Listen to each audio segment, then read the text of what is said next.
Hello my dear students, welcome to my channel MR education চ্যানেলে তোমাদের সকলকে স্বাগত জানাই। আশা করি তোমরা সবাই ভালো আছো। আজকে আমি তোমাদের জন্য নিয়ে এসেছি উচ্চ মাধ্যমিক 2024 সালের জন্য বাংলা সাবজেক্ট থেকে ইম্পর্টেন্ট তিনটি নোটস। একটি হচ্ছে আমার বাংলা গ্রন্থ থেকে, আরেকটি হচ্ছে বাঙালির চিকিৎসা বিজ্ঞান থেকে কাদম্বিনী বসুর অবদান, আরেকটি হচ্ছে ভারতীয় গল্প অলৌকিক থেকে। এই তিনটি নোটসের মধ্যে তিনটি ইম্পর্টেন্ট রয়েছে 2024 সালের জন্য। তোমরা প্রথম থেকে শেষ পর্যন্ত ভিডিওটি দেখতে থাকো এবং চ্যানেলে নতুন হলে চ্যানেলটিকে সাবস্ক্রাইব করে রাখো এবং প্রয়োজনে একটা লাইক করো এবং কমেন্ট করে আমাকে জানিও এবং তোমাদের বন্ধুদের কাছে লিঙ্কটি বেশি বেশি করে শেয়ার করো। তাহলে চলো ভিডিওটি শুরু করছি। প্রথমে আমার বাংলা থেকে তোমাদের প্রশ্নের উত্তরটা বলে দিচ্ছি। দেখো, আমার বাংলা সুভাষ মুখোপাধ্যায়ের লেখা। আমার বাংলা থেকে দুটি প্রশ্ন, অর্থাৎ দুটি প্রশ্নের উত্তর একটাই হবে। প্রথম প্রশ্ন হচ্ছে, কিন্তু হাতি বেগার আর চললো না, হাতি বেগার আইন কি, তা আর চললো না কেন? অথবা দিয়ে আরেকটি, 50-60 বছর আগে এই অঞ্চলে জমিদারি একটা আইন ছিল, এখানে কোন আইনের কথা বলা হয়েছে, এই আইনের পরিচয় দাও। মনে রাখবে দুটি প্রশ্নের উত্তর কিন্তু একটাই হবে। উত্তর, আমার বাংলা গ্রন্থের গারো পাহাড়ের নিচে রচনাংশে হাতি বেগার আইনের প্রসঙ্গ আছে। এটি একটি জমিদারি আইন যা গারো পাহাড়ের 19 শতকের শেষে আরম্ভ হয়। জমিদার হাতে অস্ত্র নিয়ে গারো পাহাড়ের ওপর মাচা বেঁধে সেপাই সান্ত্রীদের নিয়ে হাতি শিকার করার জন্য বসে থাকতেন। জমিদার আপদ বিপদ থেকে মুক্ত হওয়ার জন্য এই আইন প্রচলন করেছিলেন। উক্ত আইন অনুসারে ছেলে বুড়ো সহ গ্রামের সকল পুরুষ প্রজাকে জঙ্গলে উপস্থিত হতে হতে এবং যে জঙ্গলে হাতি থাকতো সে জঙ্গলে ঘিরে রাখার জন্য তাদের সরাসরিভাবে দাঁড়িয়ে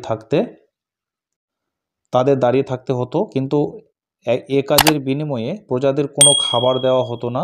প্রজাদের কোনো নিরাপত্তার ব্যবস্থা না থাকায় সাপের বাঘের কামড়ে অনেককেই মরতে হতো। পরের লাইন, জমিদারের বিলাসবহুল এই জঘন্য আইন প্রজারা মেনে নিতে পারেনি। গারো পাহাড়িরা গোড়াচাঁদ মাস্টারের নেতৃত্বে এই আইনের বিরুদ্ধে প্রতিবাদ করার জন্য মিটিং করে এবং কামারশালায় অস্ত্রশস্ত্র তৈরি করে বিদ্রোহী প্রজারা জমিদারকে পরাজিত করতে না পারলেও জমিদার এই আইন চালু রাখতে সাহস পাননি। এভাবেই হাতি বেগার আইনের অবসান ঘটে। এরপর চলো বাঙালির চিকিৎসা বিজ্ঞান থেকে কাদম্বিনী বসুর অবদান দেখো। কাদম্বিনী বসু হলেন একজন ভারতীয় লেখিকা এবং সমাজসেবিনী। তিনি রবীন্দ্রনাথ ঠাকুরের বৈধি বোধ ও আধুনিক কাব্যে ভারতীয় নারীকে বিস্তারিত বর্ণনা করার জন্য পরিচিত। প্রথমে ভূমিকা লিখবে। কাদম্বিনী বসু একজন ভারতীয় মহিলা ডাক্তার, যার জন্য চিকিৎসা ও পেশাদার জীবন দুই সমানভাবে গুরুত্বপূর্ণ ছিল। তিনি একজন গাইনোকোলজিস্ট হিসেবে পরিচিত ছিলেন। কাদম্বিনী বসু পুরুষতান্ত্রিক সমাজের বিরুদ্ধচারণকে উপেক্ষা করে একজন মহিলা হয়েও বাংলার বিজ্ঞান চর্চার ইতিহাসে কাদম্বিনী বসুর অসামান্য অবদান সত্যি অনস্বীকার্য। তারপরে জন্ম ও শিক্ষা, অর্থাৎ কাদম্বিনী বসুর জন্ম কোথায় হয়েছিল এবং শিক্ষা কোথা থেকে লাভ করেছিল। দেখো, 18 জুলাই 1861 থেকে 3 অক্টোবর 1923 পর্যন্ত তার জন্ম বিহার রাজ্যের ভাগলপুরে। তার মূল বাড়ি ছিল বর্তমান বাংলাদেশের বরিশালের চাঁদশিতে। পিতার নাম বজ্রকিশোর বসু। তার বাবা ভাগলপুর স্কুলের প্রধান শিক্ষক ছিলেন। Kadambini Basu Bhagalpur girls institute, Hindu boarding school, Banga Mahila Vidyalaya, সবশেষে বেথুন স্কুল থেকে পরে এন্ট্রান্স পরীক্ষা দেন। 1880-তে FA পাস করে 1882 খ্রিস্টাব্দে কলকাতা বিশ্ববিদ্যালয়ের প্রথম মহিলা স্নাতক হিসেবে সম্মানিত হন কাদম্বিনী বসু। 1884 সালে তিনি কলকাতা মেডিকেল কলেজের প্রথম ছাত্রী হিসেবে ভর্তি হন। নিজের শিক্ষক তথা স্বামী দ্বারকানাথ গাঙ্গুলির প্রেরণায় কাদম্বিনী ভর্তি হন কলকাতা মেডিকেল কলেজে। তারপর হচ্ছে কৃতিত্ব। কাদম্বিনী গঙ্গোপাধ্যায় বসু ছিলেন ব্রিটিশ ভারতের প্রথম দুইজন মহিলা স্নাতকের একজন এবং ইউরোপীয় চিকিৎসা শাস্ত্রে শিক্ষিত দক্ষিণ এশিয়ার প্রথম মহিলা চিকিৎসক। সে যুগের নারী শিক্ষার ক্ষেত্রে প্রবল প্রতিকূলতার মধ্যে কাদম্বিনী বসুর এই সাধনা বৈপ্লবিক। মেডিসিনের অধ্যাপক ডাক্তার রাজেন্দ্র চন্দ্র প্র্যাকটিক্যাল পরীক্ষায় 1 নম্বর কম দিয়ে ফেল করালেও কাদম্বিনী বসু শেষ পর্যন্ত গ্রাজুয়েট অফ বেঙ্গল মেডিকেল কলেজে উপাধি নিয়ে এলোপ্যাথি ডাক্তার হয়ে লেডি ডাফরিন হাসপাতালে নিযুক্ত হন 1890 খ্রিস্টাব্দে। তিনি 1889 খ্রিস্টাব্দে ভারতের জাতীয় কংগ্রেসের প্রকাশ্যে অধিবেশনে যোগ দেন। 1890 খ্রিস্টাব্দে কলকাতা অধিবেশনে বিশেষ দায়িত্ব পালন করেন।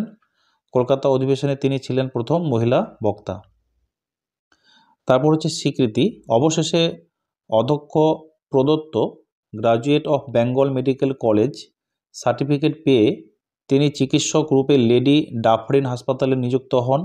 1893 খ্রিস্টাব্দে চিকিৎসা বিদ্যায় অসামান্য সাফল্যর স্বীকৃতি হিসেবে LRCP এডিনবরা, LRCS গ্লাসগো ও GFPS ডাবলিন ডিগ্রি নিয়ে তিনি বিলেত থেকে স্বদেশে ফেরেন। তিনি হয়ে ওঠেন ভারতের প্রথম বিলেত ডিগ্রিধারী মহিলা চিকিৎসক। তারপর হচ্ছে সমাজসেবা। কী কী সমাজসেবা করেছিলেন? 1895 খ্রিস্টাব্দে নেপালের রাজমাতার চিকিৎসার জন্য তিনি নেপালে যান ও সেখানে আধুনিক চিকিৎসা শাস্ত্রের সূত্রপাত ঘটান। চিকিৎসা ছাড়াও বহু সামাজিক কাজকর্মের সঙ্গে তিনি নিযুক্ত ছিলেন। এছাড়াও সরকারি অনুসন্ধান কমিটির সদস্য হিসেবে তিনি মহিলা শ্রমিকদের দুর্দশা দূর করার জন্য বিহার ও উড়িষ্যায় যান 1921 খ্রিস্টাব্দে। এরপরে হচ্ছে সর্বশেষ হচ্ছে উপসংহার। সমকালীন রক্ষণশীল পুরুষতান্ত্রিক সমাজের প্রতিবন্ধকতাকে উপেক্ষা করে কাদম্বিনী বসু নিজের কর্মশৈলীর মাধ্যমে মেয়েদের সামনে এক নতুন দিগন্তের ভিত্তিপ্রস্তর স্থাপন করেছিলেন। একথা বলাই বাহুল্য। সমাজসেবক, রাজনীতি ও প্রথম বাঙালি নারী চিকিৎসক হিসেবে কাদম্বিনী গাঙ্গুলির প্রতিভা অপরিসীম।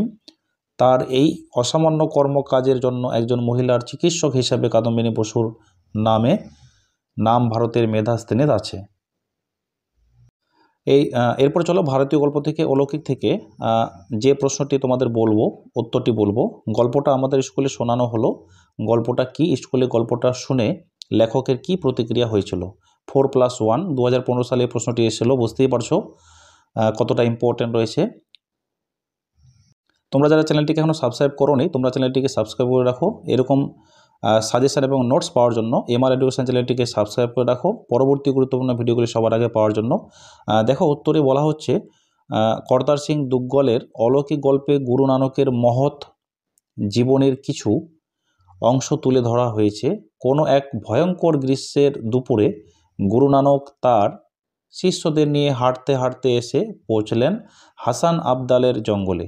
শুরু নানকের এখানে এটা হচ্ছে গুরু নানকের অন্যতম শিষ্য মর্দানা জানালো যে তার জল তেষ্টা পেয়েছে।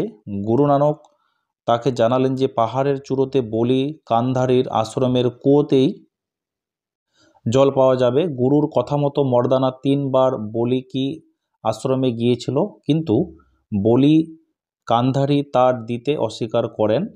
মর্দানা ব্যর্থ হয়ে নিচে নেমে আসার পর গুরু নানক তাকে সামনের পাথরটা তুলতে বলেন। পাথর তোলা মাত্রই জলের স্রোত দেখা গেল এবং মর্দানার তেষ্টা মিটল।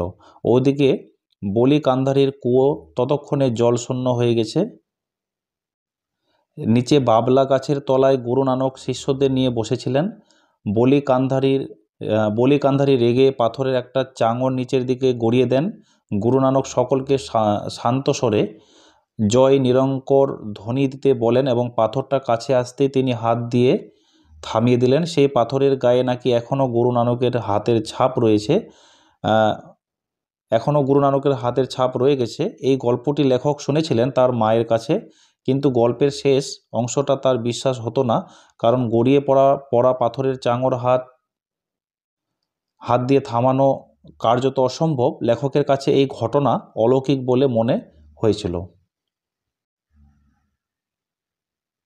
এই হলো তোমাদের আজকের সাজেশান। তোমরা এই 3টি প্রশ্ন অর্থাৎ এই 3টি নোটস খুব ভালো করে তৈরি করো।